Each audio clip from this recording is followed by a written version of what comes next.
Cleaning liquids, cleaning soaps, అలాగే laundry wear ఇవన్నీ కూడా రీఫిల్ చేసుకుంటున్నాను. ఒకసారిగా తెప్పించేసుకున్నా అన్ని కూడాను. ఇవి వచ్చేసి నేను ఒక 3 మంత్స్‌కి ఒకసారి తెచ్చుకుంటానన్నమాట. ఒకసారి తెచ్చుకుంటే 3 మంత్స్ వస్తాయి. ఈసారి దాంతో పాటు ఐకియావి ఇవి గ్లాస్ బాటిల్స్ అన్నమాట.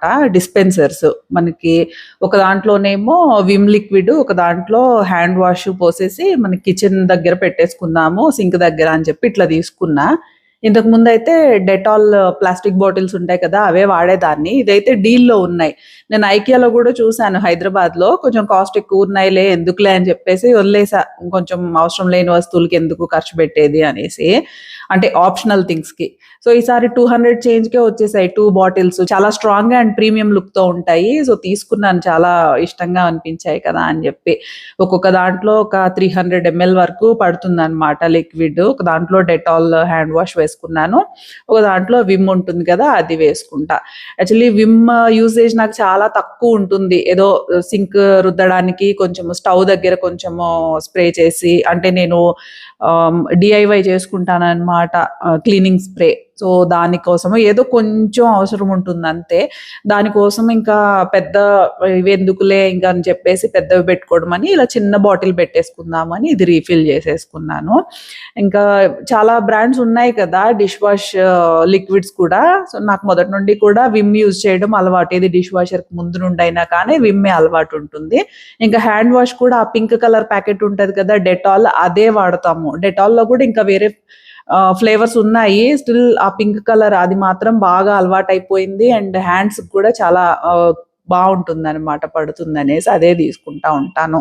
ఇంకా లాండ్రీ లిక్విడ్స్ వచ్చేసి మనకి ఫ్రంట్ లోడ్ ఉంటుంది కదా వాషింగ్ మెషిన్, ఎల్జీది అనమాట నాది front load washing machine. So దానికి ఇది సర్ఫెక్సెల్ మ్యాటిక్ లిక్విడ్ ఉంటుంది, అది తీసుకుంటాను. ఇంతకు ముందు ఒక బాటిల్స్ తీసుకున్నాను, కంఫర్ట్ ఫ్యాబ్రిక్ కండిషనర్ అండ్ ఇది సర్ఫెక్సెల్ కూడా. సో ప్రతిసారి ఇంకా బాటిల్స్ కన్నా ఇట్లా ప్యాకెట్స్ తీసుకుంటే రీఫిల్ చేసేసుకోవచ్చు కదా అని ఇట్లా ప్యాకెట్సే అనమాట తర్వాత తీసుకునేది. బాటిల్ అని అంటే కొంచెం కాస్ట్ పడుతుంది కదా బాటిల్ కాస్ట్. సో ఆ కాస్ట్ కటింగ్ కి ఒక బాటిల్ అది అలా ఉంచేసుకొని ఇంకా రీఫిల్ ప్యాకెట్స్ తీసుకోవడం మంచిది. ఫ్యాబ్రిక్ కండిషనర్ ఆప్షనల్, బట్ మా ఇంట్లో ఇష్టపడుతున్నారు కదా అని చెప్పి తీసుకోవడము. నా బట్టలకైతే వేసుకోను నేను. ఇది ఎంతైనా ఇప్పుడు సర్ఫ్ ఎక్సెలే మంచి స్మెల్ వస్తుంది, మళ్ళీ ఫ్యాబ్రిక్ కండిషనర్ వేయాల్సిన అవసరం ఏముంటది అని అనిపిస్తుంది నాకు. అది ఎక్స్ట్రా కాస్టే కదా అని అనిపిస్తుంది. కానీ ఇంకా ఇంట్లో వాళ్ళకి ఇష్టమైంది అని అన్నప్పుడు తప్పదు, ఇంకా మెయింటైన్ చేయాల్సిందే కదా. సో అందుకని తెప్పిస్తూ ఉంటాను. అది అయితే చాలా రోజులు వస్తుంది ఫ్యాబ్రిక్ కండిషనర్ మాత్రము. రీఫిల్ చేసి పెట్టేసుకున్నా. ఇంకా ఇప్పుడు వచ్చేసి డిష్ వాషర్వి వేసుకుంటాను. డిష్ వాషర్ పౌడర్ అలాగే సాల్ట్ కూడా రీఫిల్ చేసుకుంటా. ఇది ప్యాకెట్ ఉంది కదా, ప్యాకెట్ లోనే ఉంచేసుకోవచ్చు. లోపల మళ్ళీ మంచి క్వాలిటీ ప్యాకెట్ లోనే ఉంటాయి మనకి. కానీ నాకేంటంటే ఇప్పుడు అసలు ఈ ప్యాకింగ్ అంతా ఎందుకు చేస్తున్నాను రీఫిల్లింగ్ అనేది చెప్తాను. మనం యూజువల్ గా ఇప్పుడు డిష్ వాషర్ పౌడర్స్ ఇవన్నీ కూడా, డిష్ వాషర్ కానీ వాషింగ్ మెషిన్ ఇవన్నీ కూడా ఎక్కడ ఉంటాయి మనకి, యూటిలిటీ ఏరియాలోనే కదా ఉంటాయి. సో అక్కడే ర్యాక్స్ ఉన్నాయి అని అనుకోండి, అక్కడే పెట్టేసుకుంటున్నాం మనము ఇవన్నీ.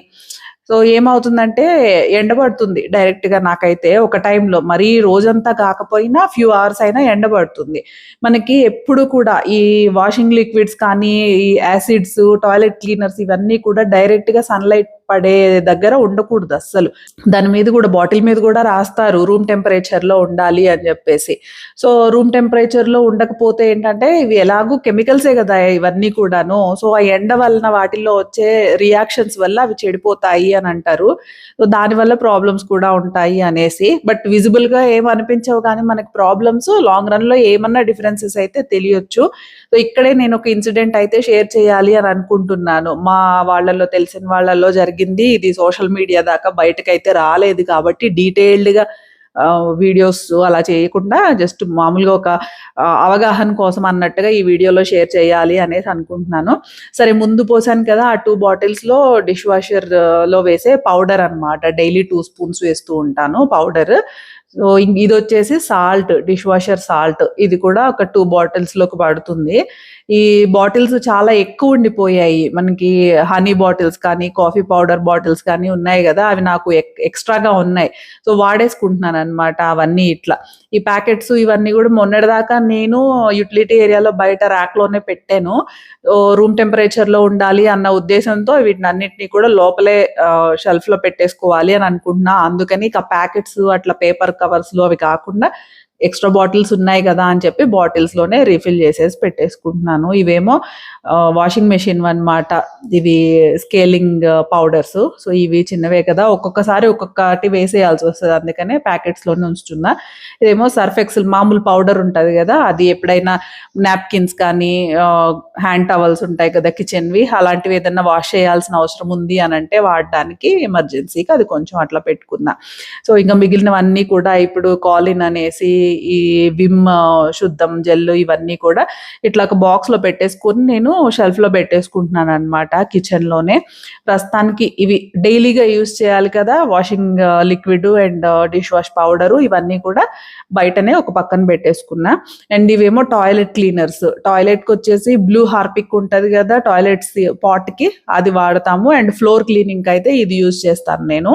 రెగ్యులర్‌గా కాదు. ఇది ఒక 15 డేస్ వన్స్ ఇది వేసేసి కొంచెం డీప్‌గా క్లీన్ చేస్తాననమాట టాయిలెట్ ఫ్లోర్. ఇదిగోండి ఈ బ్రష్ తోటి నాకు ఫ్లోర్ టైల్స్ అన్నీ గూడా బాగా క్లీన్ అవుతాయి. అండ్ ఈ బ్రష్ వచ్చేసి టైల్స్‌కి ఇంకా toilet seat out side area clean చేయడానికి ఇది యూజ్ చేస్తాను. స్క్రబ్బర్ లాంటిది. ఇవి 2 కూడా యూజ్ అవుతాయి. అండ్ గ్లౌజెస్ కూడా. ఇవి అయితే ఇంట్లో పెట్టుకోను. అండ్ వెనక వైపు వేరే బాల్కనీలో ఎండ పడదు. కానీ గాలి తగిలే చోట్ల పెట్టేస్తా. సరే ఒక ఇన్సిడెంట్ చెప్తానన్నాను కదా! మాకు తెలిసిన వాళ్ళు ఆవిడేంటంటే బాత్రూమ్‌లోనే విండోలో హార్పిక్ బాటిల్స్ అవి పెట్టుకుంటారు. అందరూ చాలా వరకు పెట్టుకుంటాం గదా! అయితే వాళ్ళదేంటంటే ఈస్ట్ ఫేసింగ్ హౌసు. సో మధ్యాహ్నం నుండి వెస్ట్ సైడ్ నుండి ఎండబడుతూ ఉంటదంట బాత్రూమ్ విండో దగ్గర. సో ఏమైంది ఒక ఫైన్ ఈవినింగ్ తను టాయిలెట్‌లో హార్పిక్ పోద్దాము అని చెప్పేసి బ్లూ కలర్ హార్పిక్ బాటిల్‌ని ఓపెన్ చేసేసరికి ఒక్కసారి ఒక ఫౌంటైన్ లాగా పైకి కొట్టేసిందంట హార్పిక్ అంతా కూడా. దానికి రీజన్ ఏంటంటే ఆవిడకి మొహాన పడింది, హాస్పిటలైజ్ కూడా అయింది. కళ్ళల్లోకి గూడా పడేసింది, ముక్కులోకి గూడా అది వెళ్ళిపోయేసి. ఏంటంటే అంత ఎండకి ఆ హార్పిక్ ఆ లిక్విడ్ అనేది ఉడుకుతూ ఉందన్నమాట బాటిల్‌లో అన్న అర్థము. ఒక్కసారిగా అది మూత తీయగానే పైకి అట్లాగా వచ్చేసింది అనంటే దాని అర్థం అదే కదా! సో దాని మీద మనం వాళ్ళ తప్పేమీ లేదు బ్రాండ్ వాళ్ళది. దాని మీద రాసే ఉంచుతారు వాళ్ళు రూమ్ టెంపరేచర్‌లోనే ఉండాలి అని చెప్పేసి. ఆఫ్టర్‌నూన్ ఎండకి అందులోనూ మన స్టేట్స్‌లో ఉండే ఎండకి మధ్యాహ్నం ఎండలో ఎన్ని గంటలుందో కదా హార్పిక్ బాటిల్. సో అది తీయగానే అట్లా పైకి కొట్టేసింది అనంటే ఇలాంటివి జరిగాయి. ఇంకా హార్పిక్కే కాకుండా ఇంకా హార్డ్ కెమికల్స్ కూడా యూజ్ చేస్తారు. యాసిడ్స్ కూడా యూజ్ చేస్తారు టాయిలెట్ క్లీన్ చేయడానికి కొందరు. అలాంటివి కూడా ఎండలో అస్సలు ఉంచకూడదు. పేలుతాయంట అవి. చాలా జాగ్రత్తగా ఉండాలి. ఎప్పుడు కూడా ఎండ తగలకుండా రూమ్ టెంపరేచర్‌లో మాత్రమే మనము ఈ క్లీనింగ్ లిక్విడ్స్ కానీ, క్లీనింగ్ ఏజెంట్స్ ఏవైతే ఉన్నాయో మనము ఇవి వాషింగ్ లిక్విడ్స్ కానీ, పౌడర్స్ కానీ ఇవన్నీ పెట్టుకోవడం మంచిది. సన్‌లైట్‌లో ఉండాలి అనంటే స్క్రబ్బర్స్ ఇవన్నీ ఉన్నాయి కదా! మనకి గిన్నెల్లో తోమే స్క్రబ్బర్స్ కానివ్వండి, ఇల్లు తుడిచే క్లాతులు అవి మట్టుకు ఎండలో ఉండాలి గానీ పౌడర్స్, లిక్విడ్స్ అయితే ఉండాల్సిన పనే లేదు. నాకు యాక్చువల్లీ సింక్ కింద అంతా ఖాళీగా ఉంది గదా! ఏం పెట్టుకోలేదు. సో ఇవన్నీ ఒక బాక్స్‌లో పెట్టేసి అక్కడ పెట్టేసాను. ఇదేమో నేను ఇది డిష్ వాషర్ పౌడర్‌ది బాక్స్ ఉంది గదా! అది కట్ చేసి అట్లా పెట్టి దానిలో కొన్ని రెగ్యులర్‌గా యూజ్ చేసే స్క్రబ్బర్స్ కానీ, బ్రష్‌లు అలాంటివైతే అట్లా పెట్టాను. కొంచెం అదెసివ్ స్టిక్కర్స్ వల్ల చాలా యూజ్ ఉంటుంది ఇట్లాంటివన్నీ సో ఈ ఐకియా బాటిల్స్‌నైతే కిందే పెట్టేసాను ప్రస్తుతానికి. ఎందుకంటే డెటాల్ బాటిల్ అయితే ఒకటుంది. అది అయిపోయిన తర్వాత వీటిని తీసుకెళ్ళి దాని ప్లేస్ దగ్గర పెట్టుకుంటాననమాట. ఇప్పుడైతే రీఫిల్ చేసి పెట్టేసుకున్నాను బావుంది అని చెప్పి. అయితే ఇప్పుడు ఆ బాటిల్స్ లింక్ అయితే షేర్ చేస్తాను. ఇంట్రెస్టెడ్‌గా ఉంటే తీసుకోండి. చాలా స్ట్రాంగ్‌గా ఉంటాయి. కానీ ప్లాస్టిక్ బాటిల్స్ కాదు గ్లాస్ బాటిల్స్ అవి. అండ్ పడితే పగిలిపోతాయన్నమాట. కొంచెం ఆలోచించి ఇంట్రెస్టెడ్‌గా ఉంది, కావాలి అని అవసరం ఉంది అని అనుకుంటే తీసుకోవచ్చు. అవి ఐకియాలో కాస్ట్ ఎక్కువున్నాయి. అమెజాన్‌లో అయితే మంచి డీల్‌లో వచ్చింది నాకు. 200 చేంజ్‌కొచ్చింది. చాలా బావున్నాయన్నమాట. హ్యాపీ. సో ఎవరు కూడా ఎండలో పెట్టుకోవద్దు, రూమ్ టెంపరేచర్ లోనే పెట్టుకోండి క్లీనింగ్ లిక్విడ్స్ అన్ని కూడాను. ఏదో ప్రమాదాలు జరుగుతాయి అన్న పాయింట్ ఒక పక్కన, ఇంకొకటి వచ్చేసి మనం యూజ్ చేసే లిక్విడ్స్, పౌడర్స్ ఇవన్నీ కూడా క్వాలిటీ పోయి రియాక్షన్స్ చేయడం వలన మన బట్టల మీద కూడా ఎఫెక్ట్ చూపించవచ్చు. సో చాలా జాగ్రత్తగా ఉండడం మంచిది.